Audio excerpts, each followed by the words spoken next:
may the words of my mouth and the meditations of all our hearts be always acceptable in thy sight, O Lord, our strength and our Redeemer.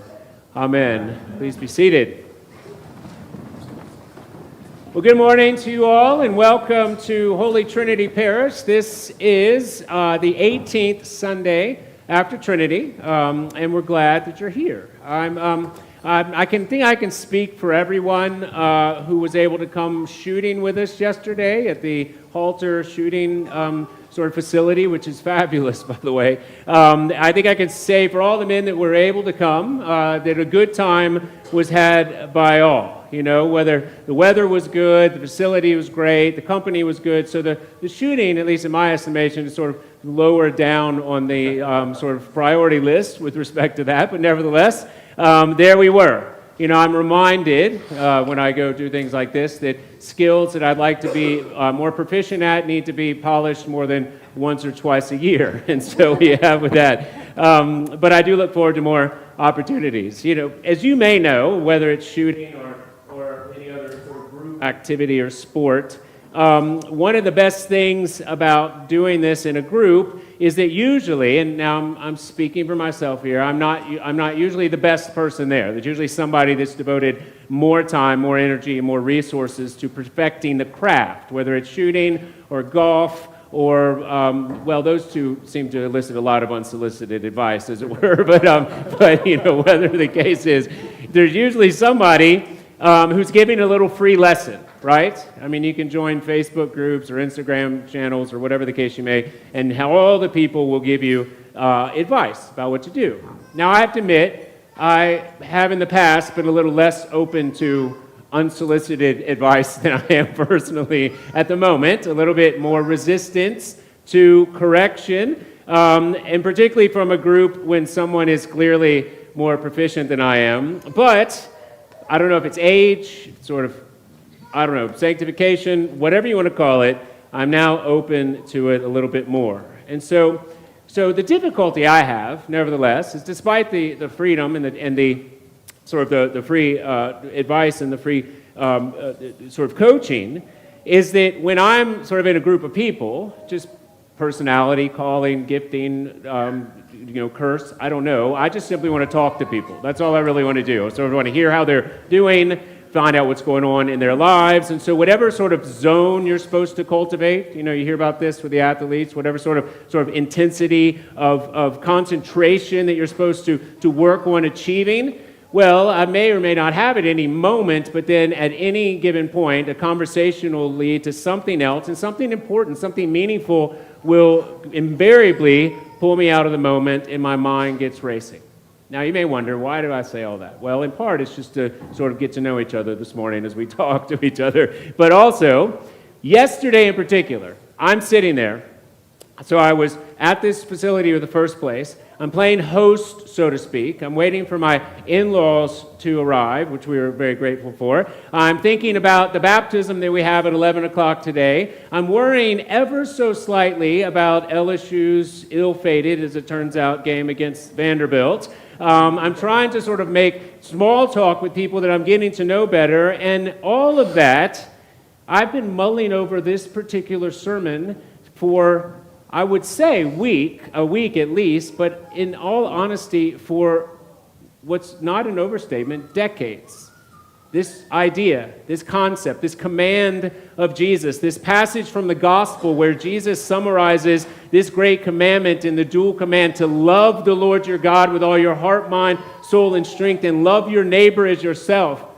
I've been sitting on this sermon, putting pieces of it together, considering all of the various ways I've walked around this incredible statement by him, and I'm sitting there trying to figure out how to hit one of these little clay pigeons going this way and that way, and let's just say I didn't do a very good job yesterday hitting any of those. Because in the midst of all this, you could say, I don't know, I'll speak for myself, that this passage in particular, this concept that Jesus commands us to fulfill has haunted me. It's been an obsession, really, for my entire Christian life. I've always considered, what in the world does he mean? What does it look like? How do you do it? Where is it found? It's always been sort of a haunting, really, of my life. And I say that, sort of a specter, as it were, because anyone who has been a Christian for any length of time knows that you are supposed to love. You know this. And if you've forgotten, well, then your atheist friend, your former youth group person, or a late-night TV show host will be happy to remind you that you Christians, whatever else you do, when you do it, whatever you say you're supposed to be, you are, we know, supposed to be loving. You know this. I mean, I say your atheist friend knows this very clearly, because if you've ever spent time with people who used to go to church, you know, I get this a lot when people come introduce themselves to me and they're like, oh, what are you? I'm a priest. They're like, I used to go. I grew up in a church, you know, and that's sort of supposed to like give them a pass for me asking them any actual questions about their lives. You know this. You have friends like this. Perhaps you have family like this. Don't talk to me because I used to go to church. I thought you were supposed to be loving, and now I know that it's all a farce, and so thank you. I'll find something somewhere else. You know, when you meet people like this, if you have the opportunity to actually hear from their genuine objections, it usually has something to do with the perceived lack of love on those who profess to be Christians. In fact, it's been my experience that the people who self-consciously reject the church and are sort of adamantly anti-Christian often consider themselves, what? More loving than my old pastor, than my old youth group, than those people at that Christian school that were supposed to love me. You'll hear this. You hear the pain and contempt dripping from people's speech. And not only are they often consider themselves more loving, they think they're more spiritual. This is what happens. If you haven't experienced it yet, then I can give you a list of numbers to call and people to meet, and I will be vindicated in my assertion, as it were. So look, I used to work for super part-time for one of these indoor cycling studios. Do you know one of these places? You know, and so they didn't have a time frame that met my schedule, and so I was like, look, I don't need to get paid, I just need to be able to get in, so can I like teach a class? And so they said, sure. And so it was fascinating. So I got to sort of be involved in this, however so slightly, but it turns out, in the Lord's providence, it was actually an incredibly sort of eye-opening sociological investigation into what I could only really call sort of alternative spiritualities. I mean, it was initially surprising to me, but ultimately became clear as to why, that the most packed classes, total wait lists, everyone wanted to teach these, everyone wanted to go, were guess when they were held? 9 to 12 on Sunday mornings. Not because those were the best time of week it's not entirely because that's a good time to work out, although it is. It's because many, and I can't say all, but for many of the people that I met used to do something else between 9 and 12 on Sunday mornings. And in some way, this experience was a substitute. In fact, you'll hear people talk about this. I found people more loving, more accepting, more spiritual, more real.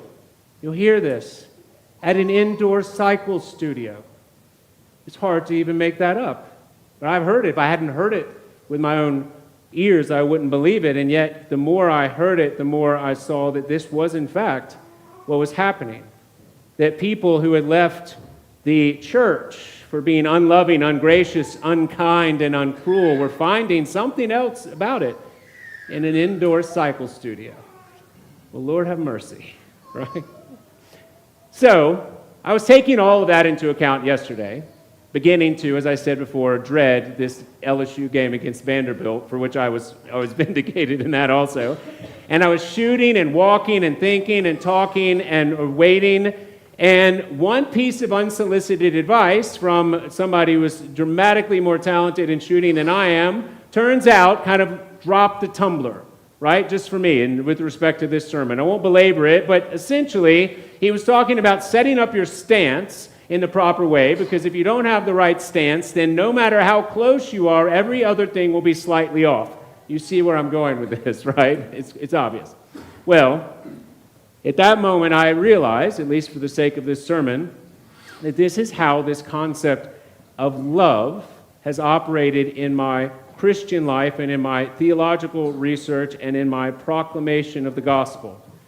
Because if you have a confusion about what love is, well then, or more accurately, about who love is, well then you will spend your entire life on a shifting and confusing foundation, perhaps in and out of cycle studios, or yoga classes, or philosophy classes, or on roundabout walkabouts, or some quest. If you are misunderstood about what Jesus means when he says love, well then your foundation, like the shooting, you see how it goes, will be slightly, if not dramatically off, and even if you make a few shots here and there, you'll always be uncertain, you'll never be satisfied, and you'll ultimately will never be free. Now that may sound like an overstatement, right? That's heavy language. And if you're interested, we will talk about this as long as you want to listen to be in conversation with me. I have chapter, verse, and volume to defend this. But this understanding of love, this misunderstanding of how it operates, what it is, how we get it, was at the very heart of the Reformation. You know, people were rightly confused about this until they had the Bible and began to read it more clearly again. And at the center of Luther and the other reformers' dispute with Rome was an argument not about veneration of saints and some other sort of secondary or tertiary ideas of Christianity, but at the heart of it, what it means to love. What is love? What does it mean? Why is it important to us? And what should we do about it? And don't take my word for it, though. Don't take it. In an interview, just so you know, with then Cardinal Joseph Ratzinger, now the late Pope Benedict XVI, an interview entitled Luther and the Unity of the Churches, we hear this. Benedict says, that's why love, which lies at the center of the Catholic faith, is dropped from the concept of faith all the way to the polemic formulations of the large commentary on St. Paul's epistle to the Galatians, where he says, Luther writes, maledicta sit caritas, down with love. Luther's insistence, Benedict continues, quote, by faith alone, clearly and exactly excludes love from the question of salvation. Now, wait a minute, you might be asking yourself. That makes no sense. Isn't love the gospel? Isn't the good news, many people think, that we are to be loving? Isn't that, in fact, what the whole purpose of church is about? Well, you know who really thinks that the most? The people who aren't here and are convinced that, in fact, they are more loving, more gracious, more spiritual than those Christians who are supposed to love. See, how does one square this assertion by Luther that seems nonsensical? What do you mean, Luther? Down with love. How is that possible? We just heard Jesus say the two greatest commandments. Doesn't the New Testament, you might be rightly asking, command us to love? Isn't, as your youth minister may have said, one of the most oft-repeated words in the whole New Testament is love? Isn't love a verb? Says, DC Talk sang that. There you go. But at any rate, isn't life in the final analysis all about love? Well, yes. Yes, in many ways. But that doesn't mean we know what it is or how to do it. I mean, doesn't Jesus command us? Didn't he just say? Or doesn't he say that they will know that you are Christians by your love? Doesn't Paul in Galatians 5 say that neither circumcision nor uncircumcision counts, but only what? Faith working through love? What about the Apostle John, known as the Apostle of Love, right? And his recounting in his epistles. Well, remember, and I know this in the King James, Beloved, let us love one another, for love is from God, and everyone who loveth knoweth God, and is born of God and knoweth God. He who loveth not, knoweth not God, for what? God is love. Beloved, let us love one another. Right? Well, what do you mean down with love? Or you might be thinking correctly that love is a work, and then James is always brought back in with his supposedly contradictory phrase in James 2:17 that faith without works is dead, right? Well, how do you square all those? And those are just a surface sort of with this idea that love should be down with love and that it's not part of our salvation.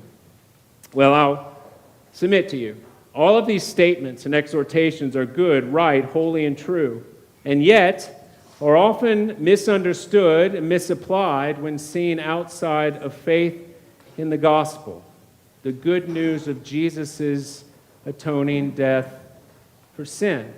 Now, why do I say this? Because love, as Jesus just clearly said, is in fact the law. One of the greatest commandments. Love the Lord your God with all your heart, mind, soul, and strength. Love your neighbor as yourself. On these two commandments hang all the law in the prophets. You see, love is the law. But the law doesn't only not save you.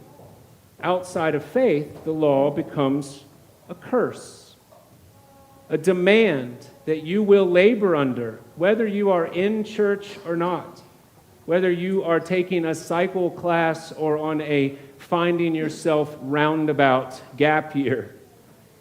The law outside of faith will, in fact, thunder down onto the sinful human heart, and yet it can only be finally answered in one man alone. You see, the law, which is summarized in love, is expected, is demanded of you. And even atheists and unbelievers know that we're supposed to love. We are supposed to be righteous before this holy demand. And yet this peace, this righteousness, as Paul says, this justification, yes, this salvation can only come by faith in Jesus. An old New Testament professor tell me that it was like the old Westerns where they tried to get the bad guys into the Box Canyon. And if you read the Sermon on the Mount, you're supposed to cut off every single avenue towards the idea that you can do anything but cry out to the Lord, which was the purpose and work of the law all along. Don't take my word for it again. Listen to the Apostle Paul in Galatians 2. For through the law, he writes, I died to the law so that I might live to God. I have been crucified with Christ. It is no longer I who live, but Christ who lives in me. And the life I now live in the flesh, I live by faith in the Son of God who loved me and gave himself for me. I do not nullify the grace of God. For if righteousness were through the law, then Christ died for nothing. If you could love enough, if you could be kind enough, you could be self-sacrificing enough, if you could be essentially someone other than yourself enough, well, then Jesus didn't have to die. But he did, in fact, die so that you would be freed from the accusation of that insufficiency and then given the power by faith to figure out what love really is. You see, all the commandments are summed up in this great word, the law of love. And Jesus did not come, as you may know, to abolish the law, but what? To fulfill it once and for all, for you and for me and for all who put their faiths in him, that the foundation of their lives would be faith. And the fruit of that new life, against which there is no law, Paul says in Galatians 5, is what? Love, joy, peace, patience, kindness, goodness, gentleness, faithfulness, self-control. So yes, Paul says that neither circumcision nor uncircumcision counts for anything but only faith working through love. And yet he says, preceding that, for in Christ, neither circumcision nor uncircumcision. John exhorts us to love all throughout his epistles and particularly, yet qualifies it with this amazing statement, which I actually have inscribed in my wedding ring in 1 John 4:19, that this is love, not that we have loved, but that he loved us. You see, Brother James, the apostle, as you well know, faith without works is dead. But the answer to death is not found in yelling louder or exhorting people to more action, but rather raising the dead to new life in faith by preaching what we have been given to preach to the lost, to the broken, to the belabored, to the accused, to the sinner, that Jesus has come to forgive you and set you free. Now, you may be wondering how all this works in practice, right? Well, I've lost count, but over the years, we should do a record. 50, 60, 70 weddings. I've done a bunch of weddings. It's one of the great joys of the calling.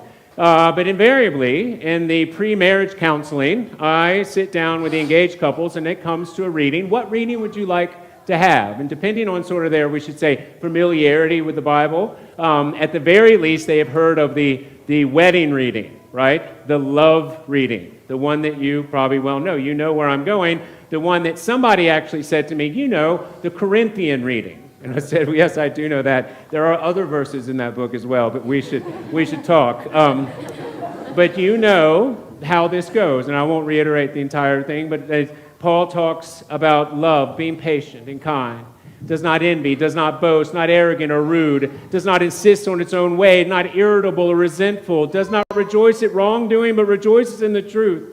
Love bears all things, believes all things, hopes all things, endures all things. Love never ends. And I see them talk about this verse, and however close or far away from the church they are at that moment, we take them where they are and hope to bring them further in and further up and further in. I can see them, then I ask them, what does this mean to you? And almost without exception, perhaps maybe I'm sort of preventing that with some of you here in this thing, but without exception, they say, well, this is just an inspiring passage.